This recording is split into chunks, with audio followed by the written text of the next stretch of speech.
Welcome to Behind the Music with the Victoria Symphony. My name is Bob Fraser. This is the holiday edition of Behind the Music, and it's appropriate because you can probably hear in my voice that I'm just getting over a really bad cold. I hope the season finds you a lot healthier than I've been in the last few days. And don't worry, because by the time you see this, I'll be right as rain.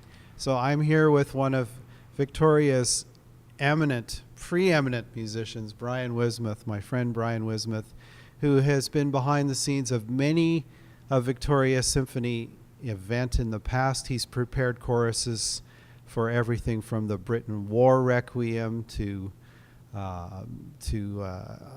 video games live, to everything that he's done as music director of the Victoria Choral Society and of the Vox Humana Chamber Choir.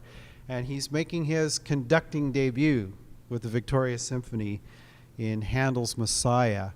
And I'm going to have to look at my phone because I'll never remember the dates for this. But Handels Messiah is December the 15th in the evening at UVic at 8 p.m. Sunday, December 17th at 2:30 p.m. also at UVic.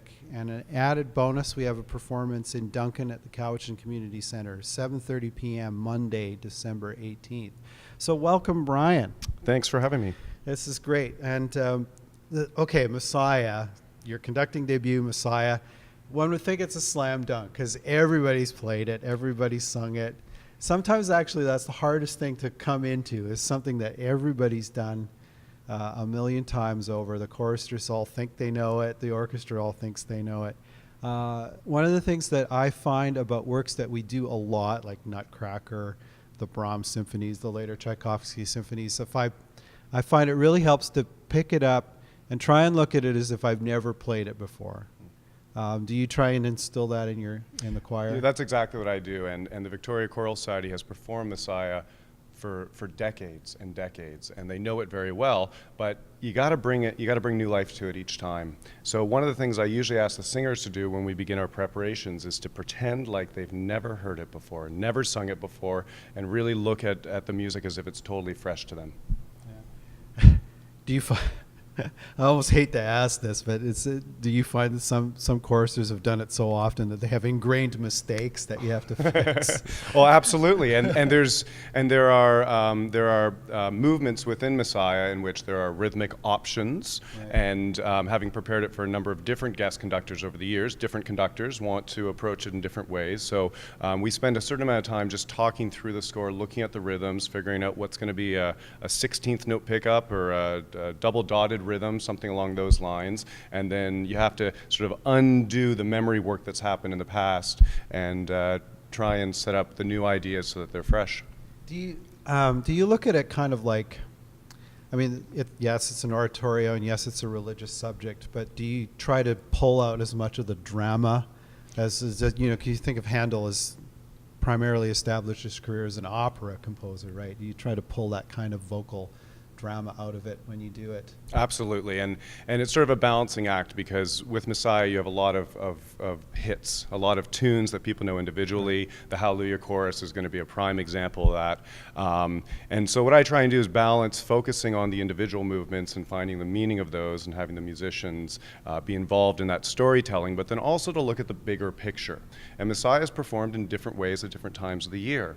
We're looking at a Christmas version of Messiah, which would be different than what you might expect to see during Easter time. Oh, right, yeah. Okay, this is guilty pleasure confession here. One of the things that I love about Messiah is all the rip-off versions of it. Like all there are some amazingly cheesy versions of Messiah, and two of my favorites that come to mind is there's one that I found online, and it's Sir Thomas Beecham's arrangement of the Messiah, mm-hmm. And he reorchestrated it for this massive symphony orchestra, and it's completely unauthentic. Like there's just trombones and tuba and percussion instruments and cymbal crashes during the Hallelujah chorus. How would you feel about doing like a real Cheeseball Messiah someday? Well, it's nice when there's something for everyone.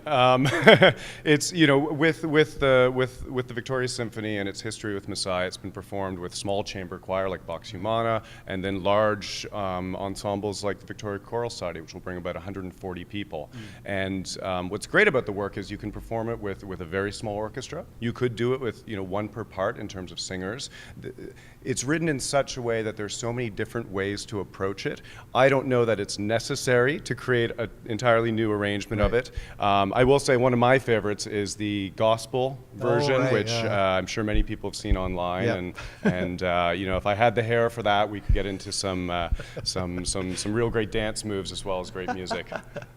Excellent. So Messiah, and I better look up the dates again, but we're looking at the 15th of December, UVic Center, 8 p.m., the 17th, matinee, and the 18th in Duncan. On the 16th, you're probably wondering why there isn't a performance on the 16th. We're performing with Jan Arden here at the Royal Theatre. So this is our big holiday blitz week. So thank you all very much for watching, and enjoy your holiday season.